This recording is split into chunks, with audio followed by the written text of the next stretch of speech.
entendu parler de ce qui se passait en ce moment sur Détroit, notamment avec une arnaque qui semble assez majeure, avec beaucoup d'articles qui ont été envoyés, qui ont été écrits. On a vu ça sur Mediapart, il y a des sites internet qui sont écrits également, qui ont été créés. On a vu ça dans Var Matin, dans Nice Matin, dans le Courrier de Floride, le Courrier des Amériques. Donc on a vu beaucoup de choses qui ont été dites et apparemment révélées. Donc un petit peu comme vous, en général, assez frileux au départ. On cherche toujours à regarder ce qui se passe ailleurs. On a étudié beaucoup de villes, parce qu'on cherche toujours à ouvrir de nouvelles opportunités à nos clients. Donc on a étudié Jacksonville, Détroit, Cleveland, Orlando, Port-Sainte-Lucie.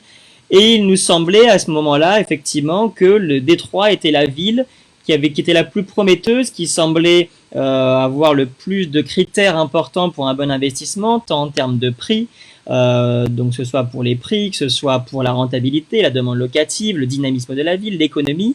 Et donc on s'est lancé dans cette aventure, on en parlera un peu plus en détail par la suite. Et là, il y a 3 jours maintenant, on tombe, comme beaucoup de personnes, sur cet article. Où on voit qu'apparemment une énorme arnaque a été mise en place. On n'est pas là pour nommer les personnes qui sont apparemment mises en cause. Il y a un jugement, il y a des procès qui sont en cours. Donc il y a toujours la présomption d'innocence, on suppose, pour tous les acteurs. Donc on n'est pas là pour appuyer, mais plus pour guider. Et donc il semble donc qu'un gestionnaire de patrimoine implanté à Sophia Antipolis depuis des années et un marchand de biens / agence immobilière qui était installé en Floride et donc apparemment aussi sur Détroit depuis assez longtemps, s'étaient associés et semble qu'il y ait eu une arnaque commise. Et donc les faits sont que la plupart des propriétés auraient été soit vendues plusieurs fois à plusieurs investisseurs, soit qu'elles n'existaient pas, soit que les travaux n'ont pas été réalisés. Donc on n'est pas encore en mesure de savoir qu'est-ce qui a exactement été fait. La recherche apparemment est en cours et le procès va sans doute commencer. Donc ça, c'est un peu les choses qui leur sont reprochées. On a vu aussi donc que l'acteur floridien et l'acteur français sont apparemment depuis décembre séparés, et que l'un attaque l'autre pour fausse gestion, mauvaise gestion, etc., ou pour arnaque de l'un et de l'autre. Donc évidemment, comme toujours, la balle est renvoyée. Et donc il semble que les produits qui étaient vendus étaient donc censés être des maisons rénovées sur Détroit avec une rentabilité, et que le moyen qui était utilisé était donc un crédit vendeur, ce qui leur permettait de vendre 2 fois plus de maisons à l'aide de ce qu'on appelle un land contract, où en fait c'était avec un crédit vendeur qui était remboursable sur 5 ans, et donc la différence des loyers était normalement versée au propriétaire. Et ce qui a mis apparemment la puce à l'oreille de plusieurs investisseurs, c'est que le logiciel de gestion s'est déconnecté il y a maintenant quelques mois, sans pouvoir avoir de nouvelles, et qu'en se rapprochant du gestionnaire de patrimoine en France, celui-ci apparemment s'est lui-même rapproché des acteurs américains, et donc à partir de ce moment-là, les rendements n'ont plus été payés, aucune réponse n'a pu être apportée, que la société du gestionnaire de patrimoine français, la société française, a été mise en liquidation judiciaire fin avril, et donc c'est là un peu que la machine s'est accélérée et s'est mise en route, et que les alertes ont été lancées, et que certains journalistes ont pu reprendre la main pour mettre ça en avant. Donc on voulait aussi parler de ça pour aussi rectifier quelque chose qui a été dit sur la ville, sur les investissements, parce que tout le monde, ce qu'on se demande, c'est est-ce que ces investissements existent, est-ce qu'il est possible d'investir dans ces maisons-là, est-ce que finalement c'est que de l'arnaque. Donc nous, on est acteurs du marché depuis maintenant 4 ans. Et c'est vrai que il est possible d'avoir ces propriétés-là, il est possible d'avoir des propriétés moins chères, entre 50 et 60 000 jusqu'à 70 000 $. Il est possible que ce soit rentable, mais il faut évidemment que ce soit bien fait, bien réalisé, bien géré et bien encadré. Il semblerait évidemment que ça n'a pas été le cas. Et donc forcément, il y a eu ce qui s'est passé, et apparemment on s'apprête à découvrir que ça serait très proche d'un point de vue. Et c'est vrai qu'on a vite compris qu'il fallait pouvoir internaliser tout sur place avec nos équipes de travaux, notre équipe de gestion locative, pour que ce soit vraiment cadré. on n'a pas eu d'autre moyen que de faire tout en interne et donc d'embaucher, d'avoir notre partenaire de travaux sur place qui s'occupe de la partie travaux. Donc tout est fait chez nous avec nos propres salariés, la gestion pareil. Et donc c'est là-dessus qu'il est très important de savoir ce qu'il se passe quand vous faites appel à quelqu'un. Et pour donc faut faire très attention. Et donc les questions principales, les guides, les conseils qu'on peut vous donner pour savoir s'il est possible de détecter une arnaque et comment, c'est tout d'abord de faire votre propre vérification et d'être tout simplement logique. Faire ce qu'on appelle ici aux États-Unis une due diligence et donc de vérifier tout ce qu'on vous envoie, de vérifier les acteurs, de toujours être en contact avec les acteurs principaux. Il y a beaucoup de revendeurs à l'étranger, en France, en Europe, qui se font soit passer pour des acteurs principaux, donc en tant que promoteurs, soit ils travaillent, la plupart du temps, ils sont juste revendeurs, ils travaillent pour les promoteurs, ce qui n'est pas un problème en soi, mais il faut juste savoir avec qui ils travaillent. Il faut demander d'être en contact avec ces acteurs-là, vérifier leurs sources, vérifier s'ils ont effectivement une agence sur place, s'ils sont eux-mêmes gestionnaires, s'ils passent par quelqu'un d'autre, être en contact avec eux, être en contact avec l'agence de titres qui va s'occuper de votre culture de vente. Il faut vraiment vérifier tous ces éléments-là afin d'être certain de bien être entouré des bonnes personnes. Et à savoir qu'aux États-Unis, tout est transparent. On peut tout retrouver en ligne. On a un cadastre extrêmement performant, autant en Floride que dans le Michigan. Et donc, il est possible, juste en mettant une adresse de propriété sur les sites publics, de savoir qui est propriétaire, de savoir quand la maison a été achetée, de savoir pour combien, et de savoir pour ceux qui ont investi après, qui ont déjà investi, qui font les vérifications après, de savoir si leur propre titre de propriété a bien été enregistré auprès de la ville. Donc en faisant ça, c'est très important pour vérifier, tout simplement parce que moi, vous êtes sûr d'être propriétaire ou non. D'autres choses très simples, parce qu'apparemment il semblerait qu'il y ait beaucoup de ces investisseurs qui ne soient pas allés sur place. Allez sur Google Street, prenez l'adresse, vérifiez la propriété en ligne, vérifiez si elle existe. Si vous avez quelqu'un sur place, demandez d'aller faire un tour sur place. Tout ça permet déjà de pouvoir éveiller ou non des soupçons, parmi tout ce qu'on peut avoir. L'autre point, je regarde la petite fiche, l'autre point, également, si vous allez sur place, ce qu'on vous conseille, toujours d'aller sur place, visiter les bureaux de Détroit, si c'est pour investir à Détroit. Si vous arrivez là-bas, qu'on vous a vendu que c'était une grosse société qui gérait des milliers de maisons, qui en avait des centaines en rénovation, en cours de rénovation, et que vous arrivez et qu'il y a juste une petite affichette sur la porte et que comme par hasard, toutes les personnes, les commerciaux, les gestionnaires sont partis il y a 5 minutes avant votre arrivée, ça peut paraître aussi assez louche et c'est ce qui nous est arrivé, nous, sur Détroit. Donc, ça peut également éveiller des soupçons. Demandez à avoir des exemples, demandez à visiter des maisons en construction, demandez à voir les équipes, demandez à voir les équipes de gestion. Si c'est censé être un gros acteur, vous pourrez au moins visiter 2, 3, 4, 5 maisons qui sont en cours de rénovation. Idem pour les maisons finies, idem pour les maisons qui ne sont pas encore rénovées. C'est très simple de faire visiter des maisons qui sont vides, mais il est beaucoup plus compliqué, si c'est une vraie arnaque, de faire visiter des maisons qui sont en cours de travaux, qui sont en train d'être rénovées, ou qui sont vraiment en achèvement. Vérifiez aussi s'ils sont propriétaires, comme je le disais, ça c'est la base. Allez sur les sites publics, recherchez, envoyez-nous un message si vous le souhaitez, si vous voulez qu'on vous envoie les liens pour vérifier si vous avez des amis qui ont été victimes de ces arnaques ou de la famille, si vous voulez qu'on les aide, vérifiez qu'on vous envoie les sites pour vérifier s'ils sont propriétaires. N'hésitez pas à nous contacter. On pourra également vérifier si ces mêmes maisons étaient vendues plusieurs fois, enregistrées plusieurs fois, ou si elles n'ont tout simplement jamais été achetées à la base, jamais enregistrées. Tout ça, c'est visible en ligne, c'est gratuit, c'est public. Donc, il est très important d'aller sur ces sites et de se renseigner et de voir si ces maisons, vous les possédez ou si elles sont bien auparavant aux promoteurs. Voilà, et puis enfin, pour les questions à poser, aussi vous n'hésitez pas à prendre un inspecteur. Aux États-Unis, on a des inspections de propriété, comme en Floride, toujours embaucher un inspecteur avant la clôture, ou de moins, si vous êtes sur place, vous pouvez aller visiter, ou demander au moins des photos d'avant et après, demander des vidéos parfois si c'est possible. Mais en tout cas, si vous avez un doute, n'hésitez pas à faire appel à un inspecteur. Ça va coûter entre 200 et 400 $ en fonction de la propriété.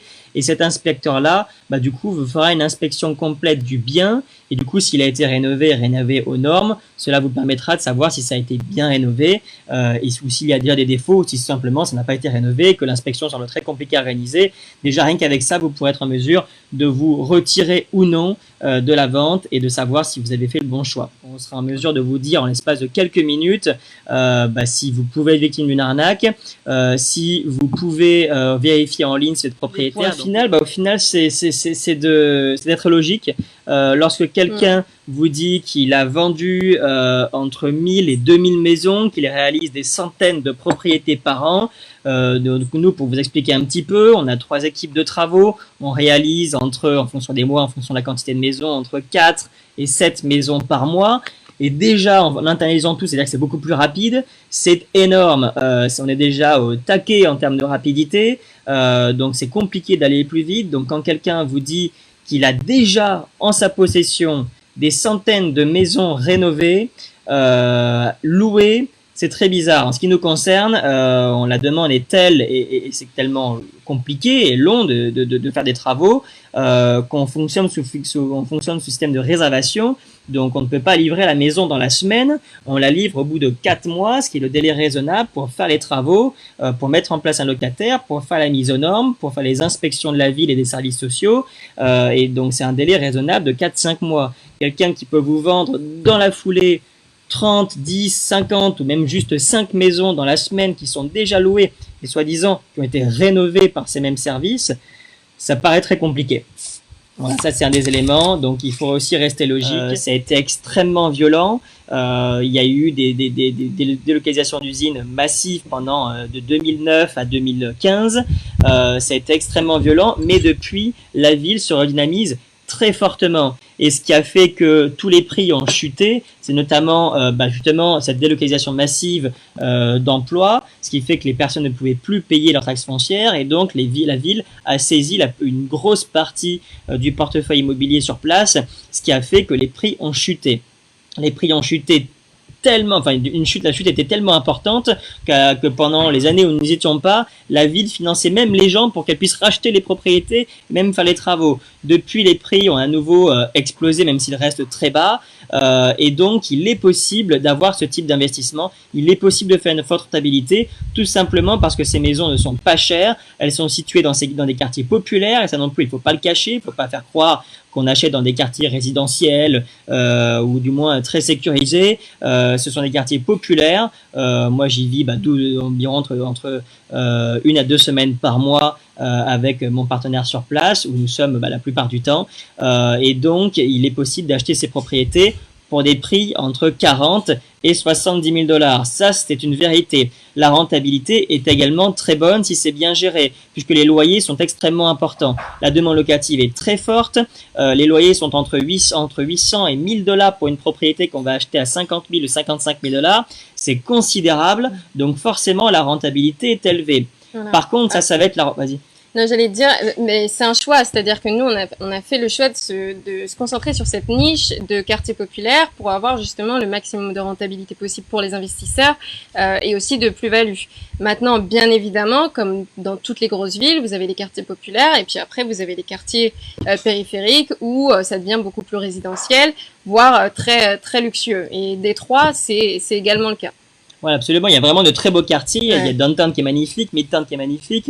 On s'attend souvent pas à voir comment est la ville en réel, mais comment elle est vraiment. Au final, elle est vraiment très très sympa. Ouais. Mais il y a encore énormément de travail. Il y a tout le croissant de quartiers populaires qui entourent le centre et la périphérie de la ville qui ont besoin encore de beaucoup de travaux. Énormément de maisons ont été rasées. Près de 15 000 maisons ont été rasées par la ville, ce qui a saigné un peu ce parc. Et donc, ce qui fait que la demande locative est d'autant plus forte puisqu'il y a beaucoup moins de maisons qu'avant. L'autre point clé, c'est évidemment que la rénovation soit bien faite. Donc, demandez à qui sont les acteurs de la rénovation. En ce qui nous concerne, on ne pourrait pas sous-traiter cette partie-là. Il est très compliqué de sous-traiter, ce sont des produits bien spécifiques, il faut être sur place, les prix d'achat sont faibles, mais les prix de revente sont très faibles et les prix de travaux en général ne sont pas plus faibles qu'ailleurs. Donc la seule possibilité d'avoir un rendement, c'est d'avoir des travaux qui sont effectués en interne pour avoir le moins de maintenance possible après l'acquisition et du coup que tout soit fait en général par le même acteur. C'est très très compliqué de sous-traiter, je le répète encore une fois. Idem pour la gestion, sinon après c'est trop facile de se renvoyer la balle, ah bah non c'est pas nous, c'est le gestionnaire, bah non c'est pas nous, c'est le contracteur et ainsi de suite. Donc ces produits existent et pour les sécuriser, il y a des moyens. Donc là, on peut très bien être facilement sur une rentabilité entre 10 et 13%. C'est totalement faisable. Je parle de rentabilité nette. Après, on est à l'abri de rien en termes de maintenance par la suite. On peut très bien avoir le chauffe-eau à changer au bout de 4 ans ou le fourneau. Donc il peut y avoir également une expulsion locataire si on fait une mauvaise sélection. Mais il y a également des possibilités pour sécuriser votre investissement, notamment ce qu'on utilise avec la section 8, qui est donc un peu l'APL française. Qui permet que l'État va vous payer directement le loyer ou va payer au gestionnaire le loyer directement sans avoir à passer par le locataire et sans que le locataire n'ait à sortir de l'argent. Donc rien que là-dessus aussi, on peut sécuriser énormément le loyer comparé à la France où ça va être très compliqué parfois d'expulser un locataire. Là, l'expulsion est quasiment mise de côté puisque le loyer va en général être payé. Et si expulsion il doit y avoir, le principe américain est quand même très protecteur envers le propriétaire, ce qui fait qu'il est très facile d'expulser un locataire. Entre 3 semaines et 1 mois et demi, c'est à peu près le temps moyen pour avoir une expulsion. Et le coût va varier entre 500 et 1500 $ en fonction de la durée et jusqu'où le processus se termine. Donc ça, c'est quelque chose qu'on met en place évidemment, la protection des loyers en section 8. Et on a aussi mis en place depuis maintenant 1 an et demi une garantie de loyer, tout simplement avec une sorte de bail commercial où c'est nous qui allons nous mettre en tant que locataire sur la propriété. Donc en gros, c'est comme si vous aviez une garantie de loyer à apporter, puisque c'est nous qui allons vous payer directement le loyer et ensuite nous on va sous-traiter, on va sous-louer. Et on va sous-louer ensuite la partie, tout ce qui va être les locataires. Donc on va nous encaisser le loyer et après vous reversez notre loyer, mais quoi qu'il arrive, votre loyer est garanti puisque c'est nous votre locataire et les maintenances sont prises en charge. Donc ça, si vous avez des questions sur la partie garantie, pareil, un dynamisme de la ville, dynamisme économique, Détroit explose à nouveau. Le nombre d'entreprises qui réinternalisent leurs services à Détroit est énorme. Google, Microsoft, Uber, Quicken Loans, évidemment tous les gros comme Ford, Chrysler, General Motors. Donc c'est très impressionnant. Donc ce qu'il faut faire, c'est vraiment se rendre sur place pour se faire une idée. Contactez-nous si vous voulez qu'on y aille ensemble, si vous voulez qu'on vous aide. Voilà, c'est un peu ce qu'on peut. Pour les éléments de fiscalité, s'il y en a que ça peut intéresser, souvent il vous est conseillé d'investir aux États-Unis sous forme de LLC, à savoir que la Inc est souvent plus intéressante dans la plupart des cas en tant qu'investisseur étranger. La Inc est très intéressante car elle permet une opacité au niveau de la fiscalité, ce qui fait que vous n'aurez pas de liasse fiscale personnelle à faire aux États-Unis et donc légalement pas de liasse fiscale à déclarer en France pour vos revenus américains puisque c'est votre société qui détiendra ces revenus. La LLC c'est un peu l'équivalent de la SCI en France alors que la Inc c'est un peu l'équivalent de la SAS en France qui est opaque. Donc là-dessus pareil, si on peut vous conseiller en termes de fiscalité, nous avons les bons acteurs, comptables, avocats fiscaux à vous conseiller et si vous voulez leur poser des questions, pareil, soyez les bienvenus. Tout est transparent, chaque personne a un numéro de sécu qui donne accès à une transparence totale sur ce qu'on appelle son credit score qui va en fait être un score entre 300 et 850 et plus vous êtes élevé, plus vous êtes considéré comme un bon payeur.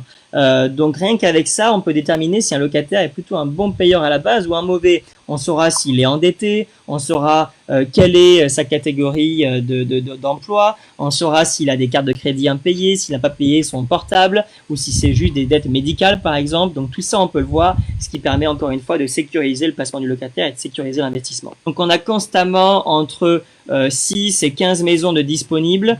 Donc voilà, vous pouvez regarder, à savoir que nous, nos maisons ne sont pas rénovées, puisque c'est loin à rénover. Donc à la base, quand vous faites votre réservation, la maison n'est pas encore rénovée, on la rénove à la réservation et on vous la livre 4 mois plus tard et c'est à ce moment-là qu'on fait la clôture.